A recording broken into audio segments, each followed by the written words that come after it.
Just imagine what it was like in the Viking era for partners of commercial fishermen. The love, the longing, and the devotion to maintaining an entire community while the men are at sea. Actually, it's not that different from many of us today. However, the social norms of the Vikings may surprise you. This previous IG Live with seafood educator and fishery historian Trish Whetstone pulls at the heartstrings. It proves that no matter what time in history we're born into, POCFs are linked through fish guts, feels, and fortitude, as Trish perfectly put it. I hope you enjoy a special episode of the Untold History of Partners of Commercial Fishermen. Let's dive in.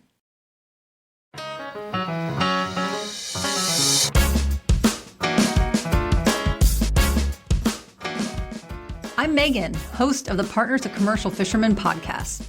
This show is dedicated to girlfriends, fiancés, and wives of commercial fishermen to connect and feel less alone. As we know, this lifestyle isn't for the faint of heart, so this is our space in the world to discuss the highs and lows of being in a romantic relationship with a fisherman. Because it's different than being a family member or friend, it just is. Join in to laugh, vent, and share stories with others who get your lifestyle. So what are you waiting for? Let's dive in.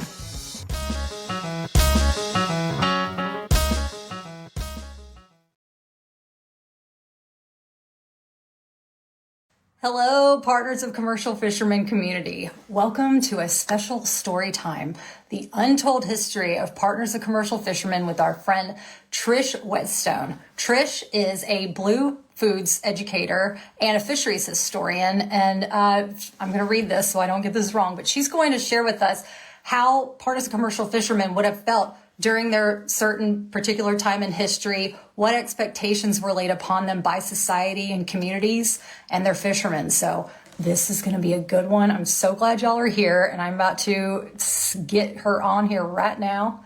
Let's see. Trish, where you at, girl? Let's see. Boom.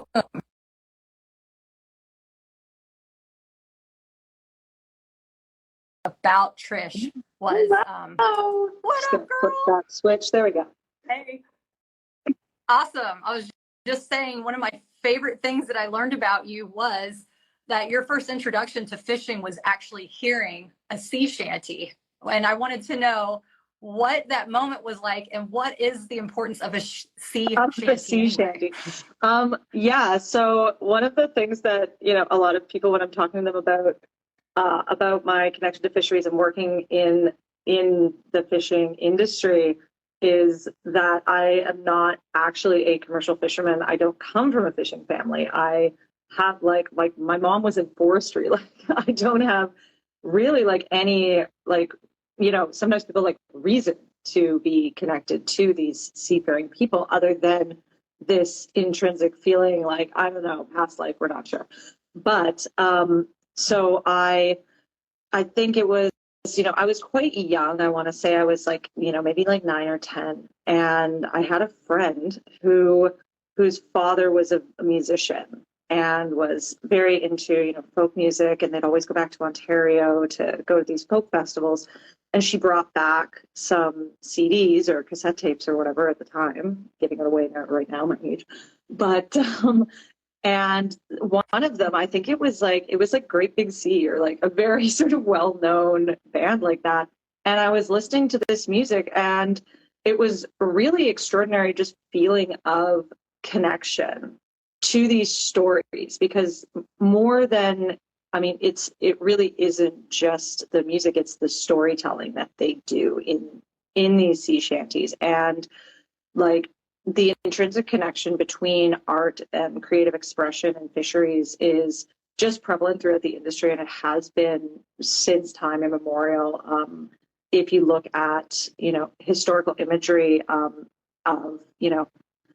people participating in fishing activities, whether it's partners and women on shore doing processing or people actually out fishing, a lot of the history we glean sort of pretext is those images. And so the music and storytelling aspect of it really was this way, as I kind of gathered, to explain that experience to the people on land and their partners and their communities who would not be in the space to experience it.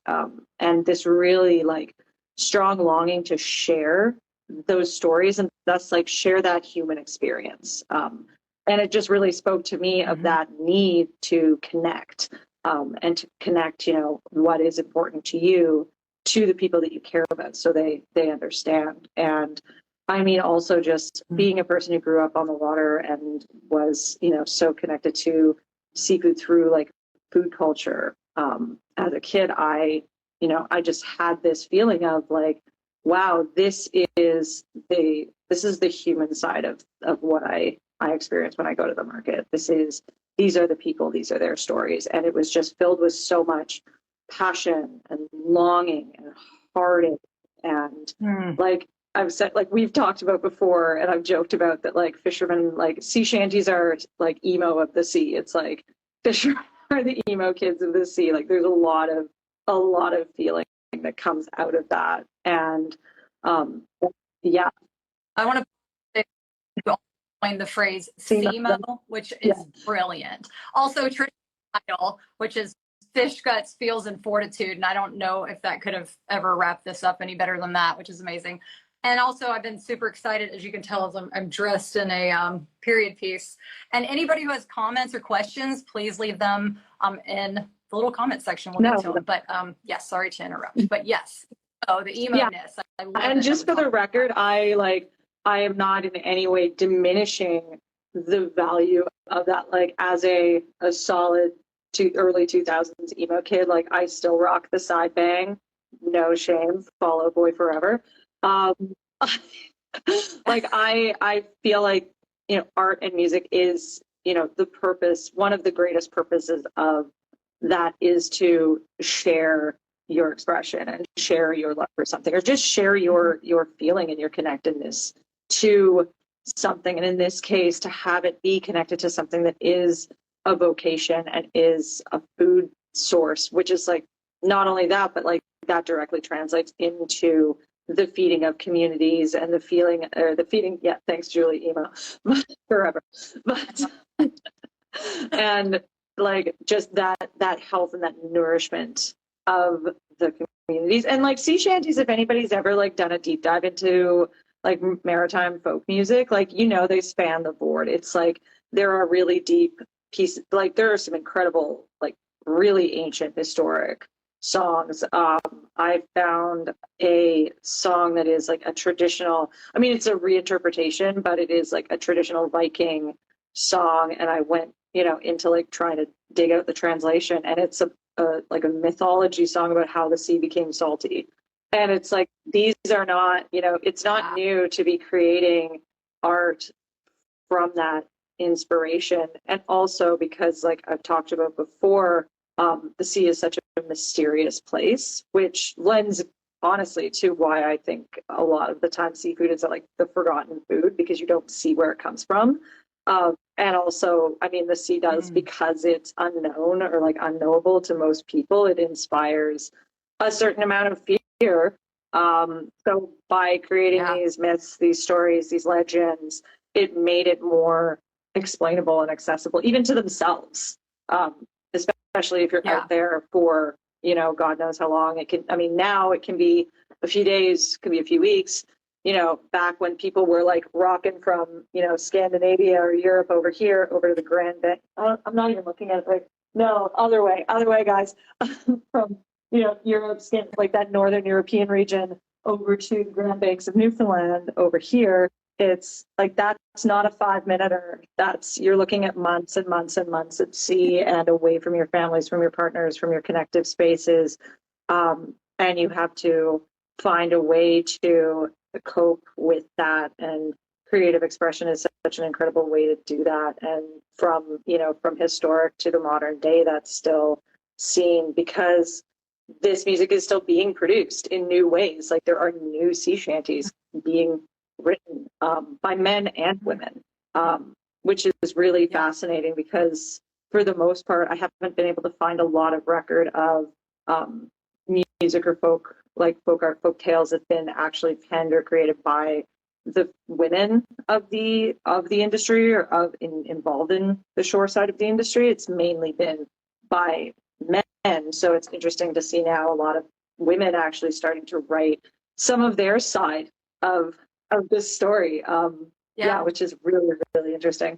And like, no, sorry to interrupt. I'm just like, yeah, I'm swimming in. So, Vikings, and then you mentioned the women's roles, and I would love for you to share, how women were viewed back in the Viking days. And I think it's super surprising to a lot of people. I definitely didn't expect to hear the answer, but I would love for you to explain what was it like for a woman, a Viking woman, a Viking partner of a commercial fisherman? Yeah, so just to sort of precursor and like give a caveat to that, most of like 90% of my research into cultural expression and identities intersection with fisheries has been focused on the Northern European regions in connection to Newfoundland specifically, but also the Eastern United States areas and mainly like the trade of salt cod. I did start to do some more BC exploration when I started working at the Fisheries Museum a number of years ago, but like that's my primary sort of base of study. So I would love to in the future dig into the history and social structures and trade developments and changes in technology of like Asia, Pacific Islands, just like, Mediterranean areas. But yeah, so just so everybody knows, that's why I'm referencing mainly this region of the world. So yeah, the interesting thing about exploring these histories is that like exploring personal history is a challenge because for the most part, there is no real like record outside of a few journal texts, which are more modern. I believe you mentioned a diary of a captain. The captain's wife was a really, it's like actually a journal from a woman who marries a captain of a ship, kind of like, okay, this sounds cool. And then it's like, oh shit, like this is not, I'm not sure I signed up for this, and her experience. But for the most part, because like most history is based on, or just like history education, I should say academically, is based on, chronology, a bit of psychology, depending on, if there's a ruler or a leader, or someone who's a big influencer in that history, having observation of their psychology and how that led to certain movements, and kind of a bit more of a this led to that kind of perspective on like a kind of high level base level. So exploring the sociological and anthropological history is like a much broader thing. And then when you go into like the personal histories, that's where it's like interpretation time. So that's where I like to take a multidisciplinary approach to discovering those histories, using fact-based history, knowing about the technology of what was happening, i.e. like with the Viking era, fishing was done under manpower entirely. So you have these boats of men going out and they are, it's manpower, there's no motor, there's wind, and then evolving to steam, evolving to diesel, what we have now, and that changing timelines and changing the amount of time that these partners had to basically hold down the fort. Changes in food mobility and socioeconomic family structure. So it's like you're taking all these factors in to figure out like, how did you actually feel about this scenario? Like that's where I lean into the folktales and the stories. But in the Viking era, like in general, women were like, obviously it's a bit like there are situations where people were not respected as they should have been. But for the most part, women were held in a high regard, in high respect. Their opinions were considered entirely valid, which is like, it's sad to say that that's a big deal, but it is. They would fight alongside men. They were very strong. And a lot of that was definitely intrinsically connected to the fact that Vikings were seafarers, they were voyagers, they were navigators, they were explorers, they were off, like exploring places. Maybe there was a bit of pillaging. But they, so that automatically lent to the women being in a space of having to really hold down the fort, not only from a physical perspective, but from an emotional perspective and a like community health way. So that just entirely lent to that reverence and that respect, which I think is something that is cross-cultural, at least in terms of what I've examined in fisheries from like historically speaking of the appreciation of women and of partners specifically, because just to be clear, right now we're talking about the partners of commercial fishermen, not women in fisheries. Just that's an entirely different topic of women and barriers that they've faced to entry to the industry. So the onshore partners, there has been a lot more clear reverence for those roles historically.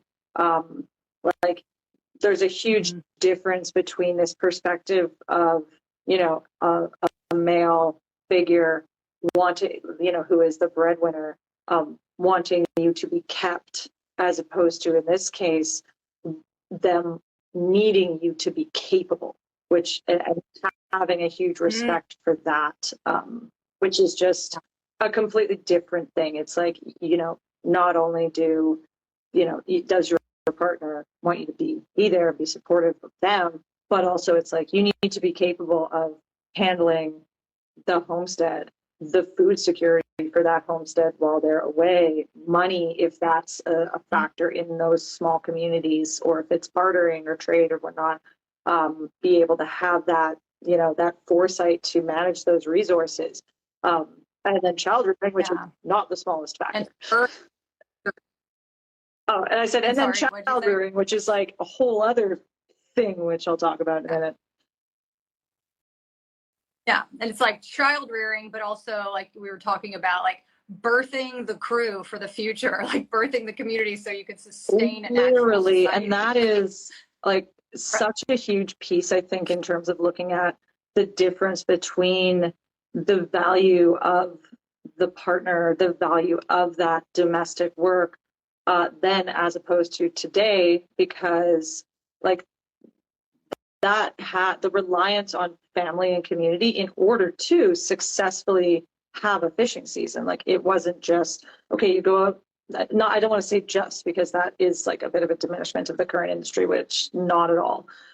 Just conditions being different. The reliance on the family and the community to be able to come back with that catch and have a full capable crew to literally process, and in the case of cod, you know, process it, flake it, like dry it, flake it, salt it. Like that's no small task. So having that available, and then also having, you know, that homekeeping, them providing that safe space for returning fishers, and as any partner of a commercial fisherman knows, providing that ease back into that transition back into the home, the land life, and the mental health awareness that is connected to that is incredibly important. You know, providing, like I said, the food security for the community while those fishers are away. And then the child rearing, which it was directly linked to the continued vitality and sustainability of these communities and that way of life. Like if the next generation wasn't healthy, they weren't going to have a future fleet. They were going to end up with a grade fleet, which means that your fleet ages out and you don't have anyone to carry on that generational knowledge. And generation gaps in small scale artisanal fisheries is a dangerous game. Something that I know a lot of people who work in artisanal fisheries are really challenged with right now. But yeah, so for that reason, basically, yeah, birthing, rearing, and maintaining the health of that next generation was the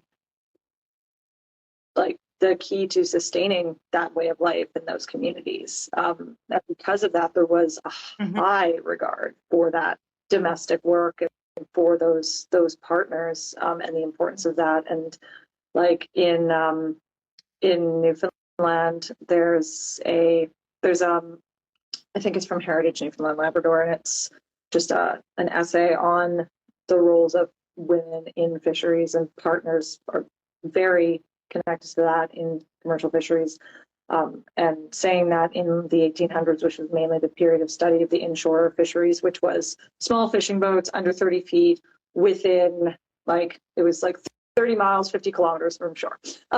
We already had this miles versus kilometers conversation, but I'm in Canada.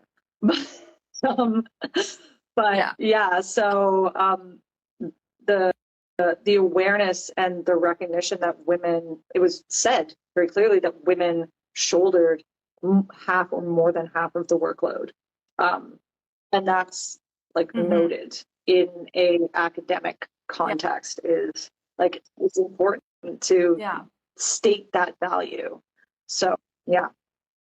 And I was wondering, because I read also that the term fishwife, fishwife that they were so revered. There was a moment when the fishwife term was like a demeaning term. It was like calling someone a B word. You know what I mean? Like it was, I'm just wondering at what point in history did that change? And like, what the F? And, and maybe we'll go on to this next is like, the reason that some of these women were so salty and abrasive. So salty, and for good reason. Like I will, that is the hill I will die on, right to be salty. But, right. Okay, so first off, there is a total like differentiation between a fishwife and a partner of a commercial fisherman. Not always are they not the same, but the term fishwife refers to a woman who worked in a retail fish market or like environment. And that is often, I mean, she could be a partner of a commercial fisherman who then came, landed the catch and she sold the catch. Often it's like a lot in Europe, there were like around, I mean, I'm going to say like 1700s, 1600s, probably a little into the 1800s. I'm sorry if my dates are 100% and we'll do my best, but it was a bit ago. There were, so in Europe specifically, a lot of the times there were protein shops as opposed to like a butcher shop and a fish shop. So these protein shops would, they would have a butchery and they'd have a fish space. And, the men, from more often than not, were the butchers. And the women were responsible for the fish and seafood. We see that in loads of historical art starting around, the 1600s onward. I'm going to start throwing photos real quick while you're talking. So I can so please absolutely. Yeah. So in this case, like the term fishwife refers more to that context. And the, partner of commercial fisherman is like really specifically like the wife, the of those fishermen who are going out, and they're more responsible for maintaining like the family community. Obviously these women were as well. But yeah, this is like a specific kind of retail term. And so the fishwives, because they were, they were there online and like there was no refrigeration, man. Like that fish comes in, that seafood comes in, like you got to get it out the door. Like we are not doing like dry aged good times here. It's like, it's gotta go. So because of that, you're in a marketplace and whatnot, you had to yell, you had to shout, fresh fish, we catch them, you buy them, like, and really like get in people's faces, which is still the charm sometimes of being a fishmonger now. Like, if I'm down on the dock, will I be like, yep, shore oysters, absolutely, 100%. But just for fun. But yeah, it's like they had to push that product to get it out, to get, to get their daily bread. So that's where the term, screeching like a fishwife comes from, because literally they were having to like hoot and holler to get their catch out. And also, I mean, generally it's like when your partner, your industry or whatnot is so connected to fishermen and the dock scene and whatnot, like we all know it can be a salty vibe. Like it can be briny and for good reason. These people are out there, for however long at a time. It's not the same as being an on-land food producer where you are, you're going hard, you're tilling the fields. It's a hard work. I know farmers. but for the most part, you're coming home to your bed, to your family, to dinner in that space every night. If you're out there being tossed around by the waves, potential sea monsters, we don't know. If you look at any old map in history, like there was a lot of like personal explanation going on for like, why is the ocean so terrifying? It must be this strange like tailed lion that's down by Antarctica. And so yeah, like that just, you know, when you get back from that and you're like, I want a drink, I want some food, I want to go to bed, leave me alone, I'm crusty, I need like a week to process and like just mend nets and meditate and not talk to anybody. Like, yeah, it definitely produces some salt and it requires grit to be a part of that industry. And there's, you know, there's a hardness in it, there's grit in it. You've got to have a thick skin. So I think that, you know, that association with the term fishwife, really, it's a tough, salty, sometimes a little bawdy, loud woman, and which is interesting, but still respected. And one of the my favorite little historic tales of that is in the 1700s. You'd mentioned something about France, and so that tale is that fishwives specifically were the only people in society who were allowed to directly like question the king. Basically, like they were allowed to call the king out on his shit without recompense. And I'm not sure if that, I'm not sure if that was just for like one specific king. I don't know if it was like a carried on law. I don't even think it was a law per se. I think it might have been just like one king who was like, you know what, like I respect these women. I appreciate what they have to say. I maybe like being called out a little bit. Not going to go into the potential of that, but regardless, we're all just going to deduce what we know from that. But no, I did read that it was that fish it was during the French Revolution that fish was considered a divine food, and so the fishwives were actually invited to like the monarch's births and weddings, and they were guests of honor because they provided this, you know, sacred protein. And then the fishwives, I think it was Louis the 16th, called him out and basically, started a revolution.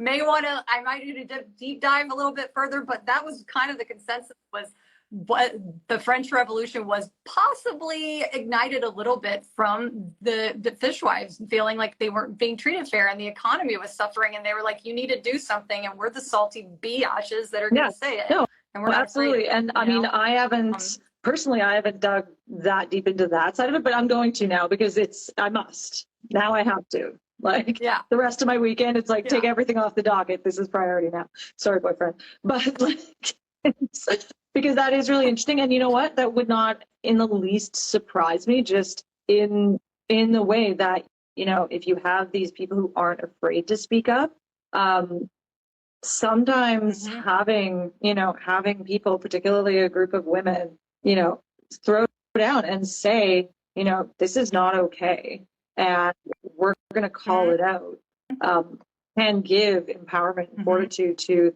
everyone else who's feeling that way. I would love to find a record of that. I mean, I don't think that there's like one specific moment where it's like this happened and then like, and now we riot, but I wouldn't be surprised if there was definitely some connection there for sure. And it's interesting too that you mentioned that, because I started thinking about, you know, people like you, me. There are tons of other people right now. I mean, as far as my connected group, it's mainly women in seafood, in various, you know, whether it's in the field of encouraging gender equality, whether it's like minorities in aquaculture from Money Black, Emily doing her amazing like seafood education, and now seafood storytelling and marketing education. Like we are all kind of stepping out, and there's so many others as well.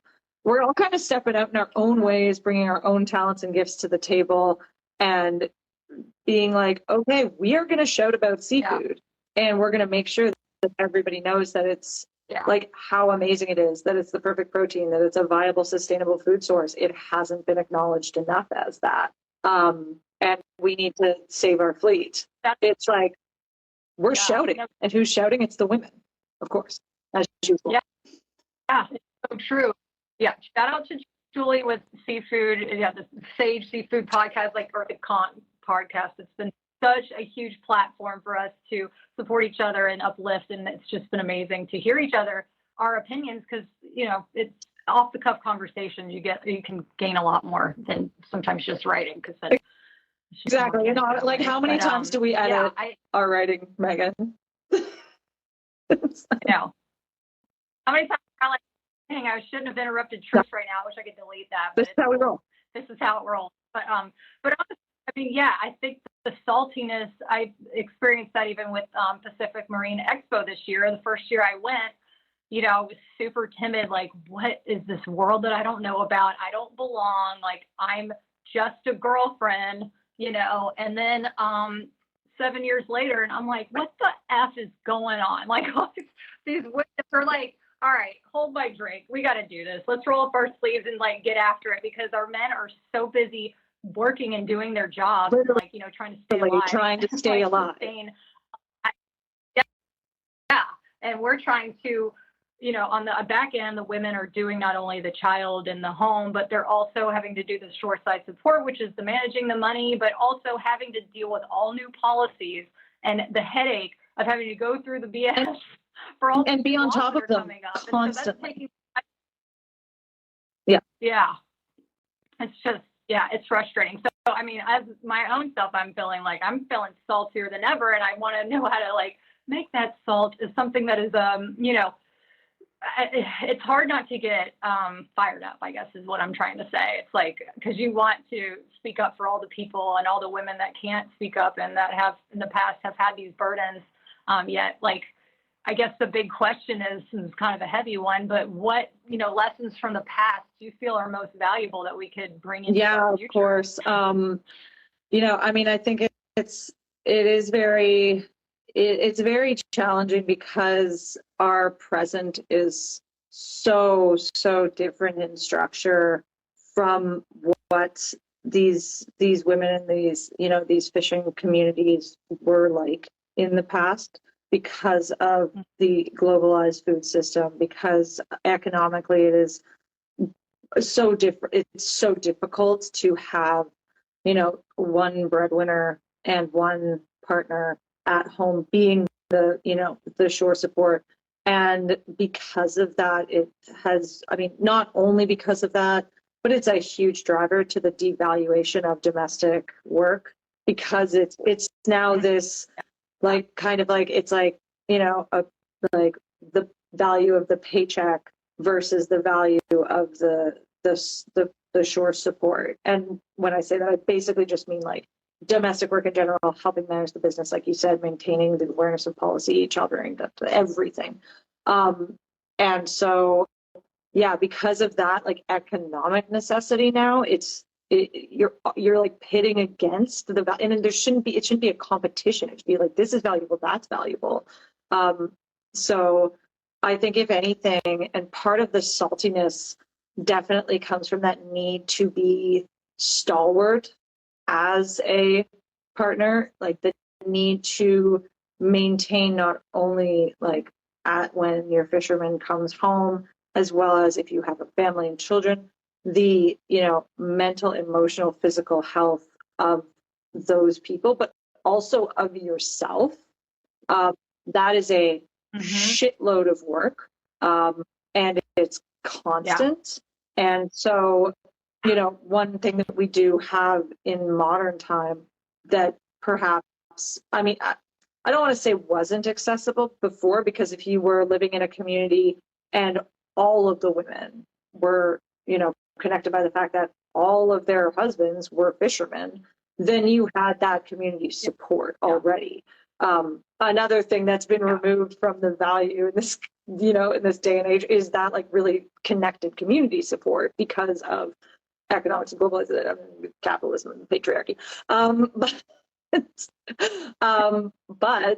it's because of the advent of social media, this level of connection, being able to branch out, being able to find that support, and also the awareness and appreciation for mental health, and being able to voice your own truth in your experiences and not have that stigmatic fear of judgment. Like, yes, there are still tragic mental health stigmas that exist, and those are actively, there are people working to smash through those every day, which is amazing. But the ability to reach out and to ask for that support, and I feel like that is such a key piece in mitigating some of the, I think a little salt is good. It can light a fire.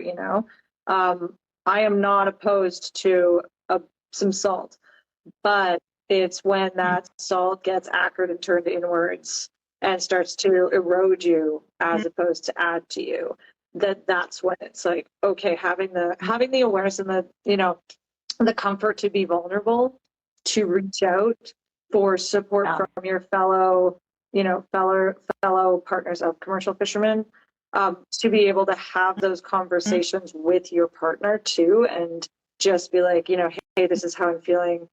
When you go away for 3 months or 2 months and it's spotty cell reception, let's just be really mindful leading up to that time to not argue, or like, just if we're feeling, tense or salty, let's step back and let's smooth things over. That is the greatest value that we can have to each other right now, because neither of us want to go away from each other for 2 months in a fight.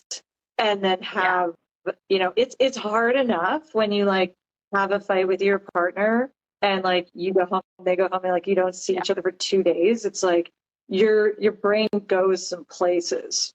Like, you do a little, you go on a little walkabout of your own, and it's like, having to be in that space for months and basically have a relationship with yourself in your head is, and how many, have all the breakup fights on your own. It's like, absolutely. It's mitigating those things and being able to reach out for the support where you can, and also just self-honoring as well. It's like, be aware of how much you bring to the table, be aware of that value. Don't allow yourself to, find yourself in spaces or with people who diminish that value. And find people who are in those situations as well, so that you can share each other's wins, share each other's victories. Whether that's, I've been having a terrible time while my partner's away this week, feeling really down and depressed, didn't do much for the past 3 days. Today I got up and cleaned the kitchen and had a shower. That's a fucking victory in my opinion. So it's being there to support each other in that way. And then also, if you're having that good week, be there, because you maybe can't be in the same room, when one of you is having a bad week, to make a cup of tea. It's like you're making the virtual tea, and it's like you be there to elevate and support them. So it's like you're gaining and you're giving and you're filling each other's cups. It's like, and just honoring yourself and honoring each other is I think the best thing to mitigate that salt. And having things like this where it's like, okay, let's do this project. Let's take this situation and, put it forward in this positive way, or kick the door down on this bullshit, or whatever. There's not a single day that goes by that I don't want to throw hands about something fisheries related. Did I almost flip a table at my local bar last night? No, yeah, I did. I was real mad. But great segue into saying that what you do for the BC Young Fishermen's, which is the British Columbia Young Fishermen's, and that you guys are encouraging young fishermen under the age of 35, females and males, into the industry to have easier access to become fishermen. And is there a mental health part to that? What part of, what can you explain the process of how you guys are able to encourage? Yeah, so I just started this contract a couple months ago, and it is, the BC Young Fishermen's Network basically seeks to mitigate, like what I was talking about, the graying of the fleet, where you have the generation currently of small scale local commercial fishers aging out, and there are not enough people behind them to fill those gaps of that industry. And that's one of the many reasons that the industry is diminishing, which is tragic, but also dangerous for the health of our coastal communities. Because so many of these communities are, they are fishing communities. That is their core industry. That is where, they get their security, their economic, their identity. Like, it's just, it's a critical piece for the maintenance of these coastal communities. And also, those fishers are the most mindful, the most aware and respectful of their environments, of the ocean, of those ecosystems, because they directly know how, a lack of appreciation, a lack of care for those spaces, it will destroy them, their families and their communities. So what we do is we seek to provide education, support, in terms of, how to manage your business development, how to become, what about quota and licensing, and fisheries management 101 from the Department of Fisheries and Oceans, safety, like new tech, just like, it's the, like, so you want to be a fisherman. And this is something that I want to be working on over the next couple of years, is basically creating a framework that is literally like, so you want to be a fisherman, so that can be presented to, youth in high schools, in colleges, at marine, like, the people who are working at the dock, or maybe like our young kids who are interested in boating and stuff like that, to know that, like, this is a career option. And then also, campaigning to maintain that as an option. So that means being involved in making recommendations on DFO policy developments in order to support those small scale fishers and the value of that. And then also, like public awareness. So, making it known that, seafood is a food, developing that strong consumer base, that educated consumer base who knows, like, why that is valuable. Because if the industry itself isn't supportive of a sustainable career, like, why would anyone go into it? Obviously. So it's like, it's part making sure that the industry, like, stays afloat, and then also encouraging people to come into the industry so it stays afloat. There are other projects involved in the umbrella of the organization I worked at. BC Young Fishermen is one of them, and it's more like the apolitical safe space for fishermen to connect, to network, to build community, to find that support, to be directed to those resources, to seek opportunities for public awareness, like how to market their catch, and who to connect with as far as, like, buyers, and also that mental health piece for themselves and for their communities is really, really important, because, like you said, things are changing, like, weekly, daily, hourly in fisheries, and that can be exhausting.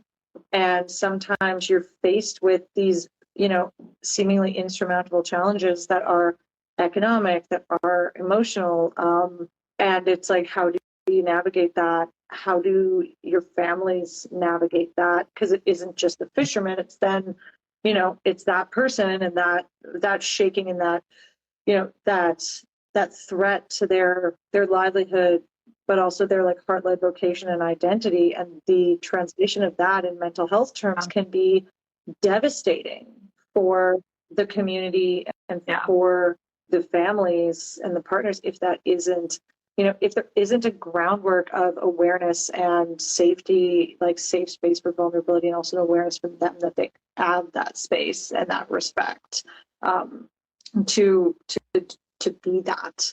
And that is, like, it's a hard one to push through, because it's not the most quantifiable, like, it's hard to measure, and people like measurements, And that's a piece where it comes to that, to circle back, that's where it comes to that storytelling. And that's where the importance of getting into the room with people who are the policymakers and the change makers, to really be able to clearly and authentically share those stories and the value of that impact in a way that is relatable to them.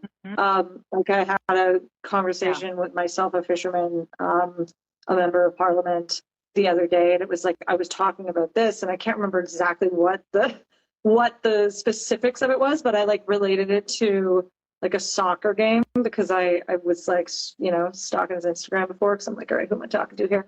And there was like something about, him or his kid or something like playing soccer. And I was like, okay, this is where this is relatable. So it's like, it's sort of it's an empathy piece. It's, put yourself in those shoes and, share the importance of that mental health space with not only the people who need to experience it, but also the people who need to support that experience. Yeah. I love my job. It's like I said, every day there's something I want to throw elbows about. Oh, good. I mean, it's just thankful that we have someone like you with that passion there to, influence this new generation. And as we wrap up, I wanted to know what has been the biggest takeaway from you learning about fisheries history, and what are a few sea shanties you can leave us with that we can look up and learn more about? For sure. Okay. So, I mean, it's in terms of the history piece. I mean, I've always been interested in history, in object history, specifically like the stories that objects tell about the people who use them and experience them. And so looking at ships and whatnot, that was always an interesting thing for me. But really, it's been exploring that awareness of the human response to the connection to a vocationally heart-led industry. And I, in talking with fishermen, it's like anyone who is a fisherman feels that connection. Like you are not, like I have never met someone who's a fisherman just because it's like, oh yeah, it's a job. But no. And as we've said, it's like when you are a partner of someone who is in fisheries, and I would say like it's different when you're in the land-based side of fisheries, but if you're in fisheries at all, it's because like you have a passion for that industry and it is in your blood in some way. So it's like no matter what, like you have to remember that you're in a relationship with your partner and the sea.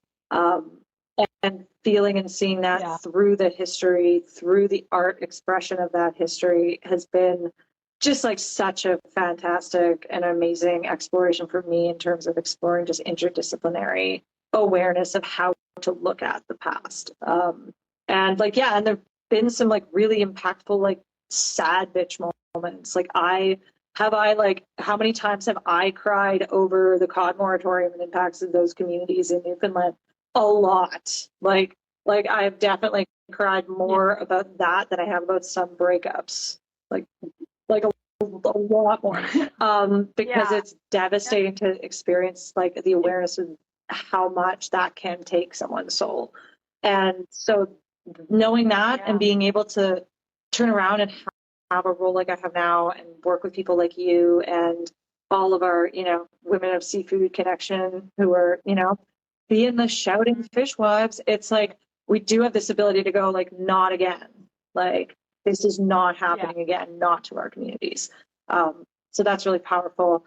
And for your sea shanty recommendations, there are so many amazing ones. I'll throw down a post after this sometime today and just like list out some great bands and great tunes.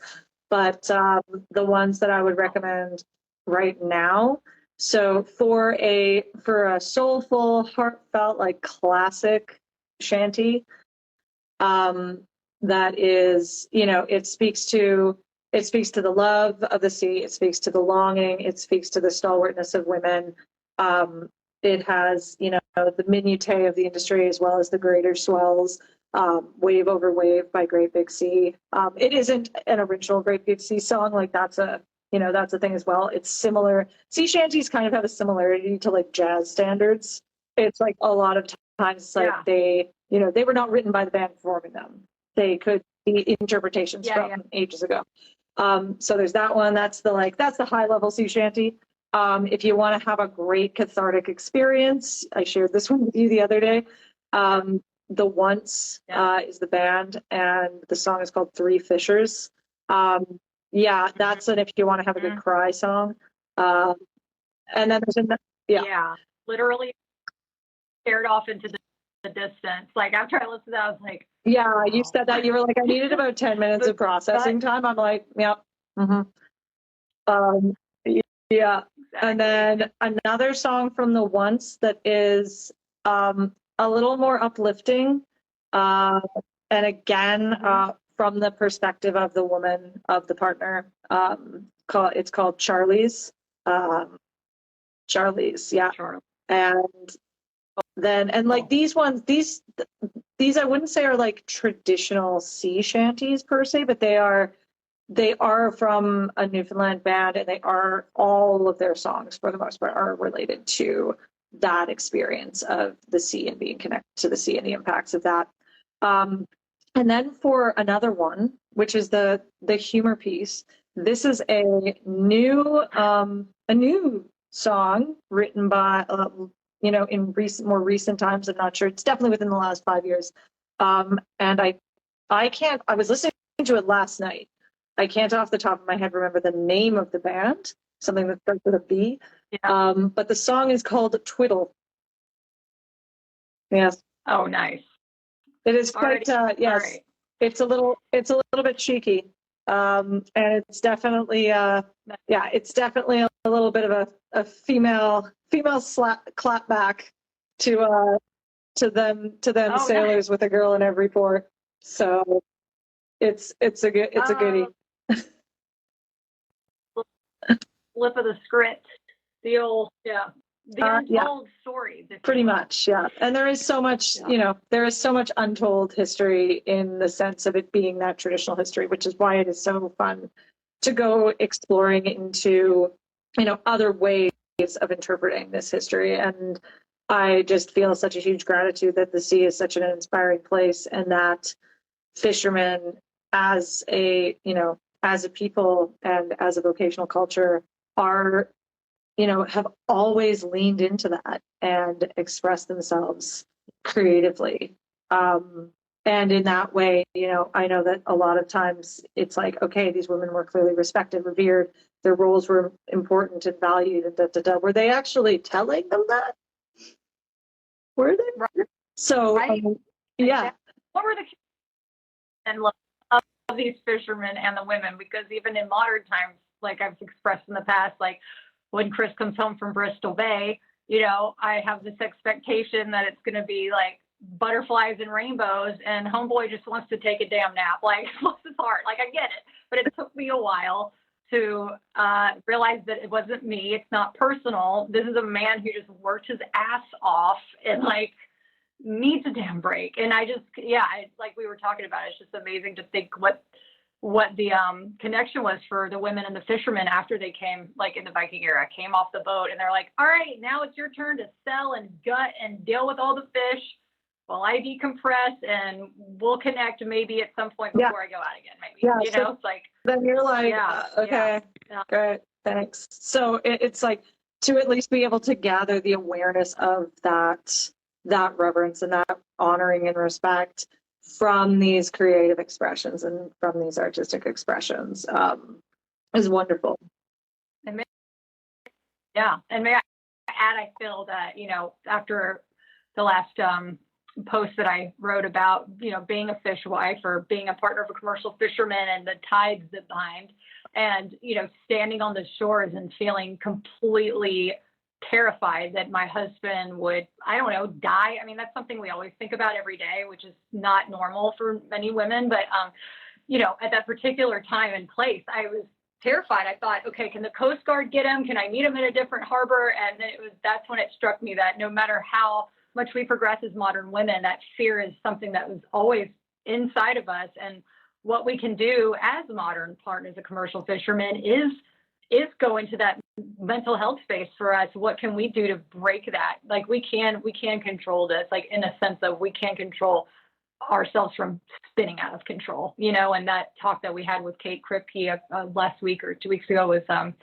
super helpful. And I think maybe we'll write our own sea shanties one day, you know what I'm saying, about like how it's all beautiful and harmonious, and you know, but it's just been really wonderful to talk to you, because it feels as a partner who never felt connected to the industry for probably, I don't know, 3 or 4 years, honestly. I mean, and I think that was my own intimidation of not wanting to lean in a little bit more and feeling like such an outcast. But to know that there is this connection with women for hundreds of years, that we are always, that love for our fishermen is what ties us together no matter what, you know, and that just fills my heart so much. And it just feels amazing to be a part of that tradition. And I appreciate you shining a light on that, you know, and sharing what it was like for women back then, and, you know, what we can do to continue on. And I think you nailed it there with, you know, those feelings, like those really deeper, high level, like it all funnels back to feelings of like love and fear are, you know, they're the same now. We feel them the same as a woman 100 years ago, 500, 2,000, 6,000 years ago felt. Like a lot has evolved.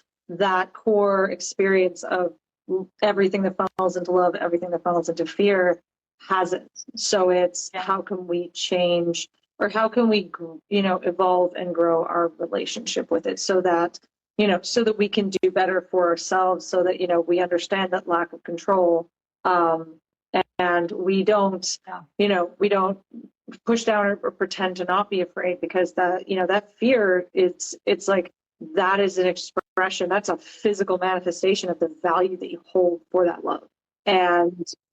But it's like how to not allow that to, like I said, that salt to turn acrid and, you know, erode you. How can that, you know, how can you not let it spiral you out of control? But still give yourself permission to feel that, and to recognize that is, you know, that is the flip side of the love that you bear, and the powerful piece that is. So, and that is something that is throughout all of history, and in every space, and particularly in these spaces where, you know, people were separated. And don't think for a second that the men folk out at sea weren't in their own way thinking the same thing. That's something to be remembered as well, I think, when you are feeling that way. It's like, you know, true. They're not like they're not eating like chicken wings and like cruising, and not, you know, if they're in a storm, you know, that you know, that's a piece in there, whether or not it's at their forefront, because they have to be on point to make sure that they, you know, stay alive. But it's there. It's definitely, you know, so That's amazing. Yeah. That's one of my big focuses this year, is to bring in like that mental health piece for partners of commercial fishermen, and of course fishermen. However, you know, in my community, there is a lot of pain points within that. And I know that we are the generation that can figure out ways to make it more healthy for everyone. And we're a part of that, my friend. And I appreciate you so much. And also for the excuse to dress up. And I'm like into this. I can't wait again. And if there's anything you'd like to add, otherwise I'm just Thank you, my dear. Really appreciate thank you for having me. You know, it's been such a fun wild ride so far in this, and we are putting together another live that'll be rolling out in sometime in May. So just stay on for that. May.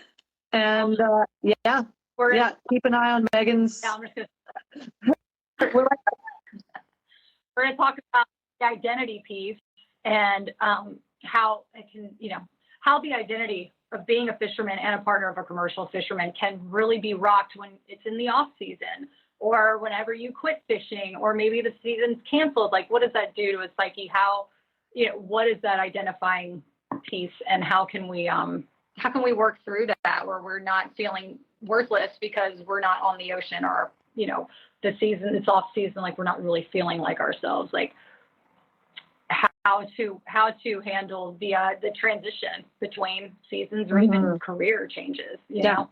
And just simple little Cafe Sunday stuff. Yeah, it's cool. Awesome. I love you, my new friend. I really appreciate you so much, and everybody who joined on. It just means so much, and all your comments. Thank you. And I'm looking forward to doing this again. Yeah. And love you too. Thank you so much. I'll on the flip. I wasn't able to get the photos up this time, but I will post the reels again in my stories so people can. Those are fantastic. Fantastic imagery that really speak to exactly what we've been talking about. And thank you so much. I love having you in my world. I'm wealthier for knowing. Much love. Me too, friend. It's legit. I mean, for real.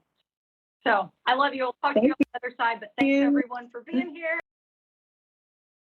If you want to connect with more POCFs just like you, join the private forum at meganwaldrop.com/private-forum. Or even better, if you want to hang out in real life, there's an all-inclusive POCF retreat happening this fall, 2023. Visit meganwaldrop.com/retreat-2023. And you can find both links in the show notes. We would love to meet you. Hey, y'all. I so appreciate you being here. Thank you so much for taking the time to listen. To support our community, I'd love for you to join us by subscribing to this podcast, hitting the like button, and/or posting a review. And if you're a POCF looking for more resources on how to navigate this unique lifestyle, things from long-distance dating to motherhood advice and everything in between, visit meganwaldrop.com. That's meganwaldrep.com. We can't wait to connect with you.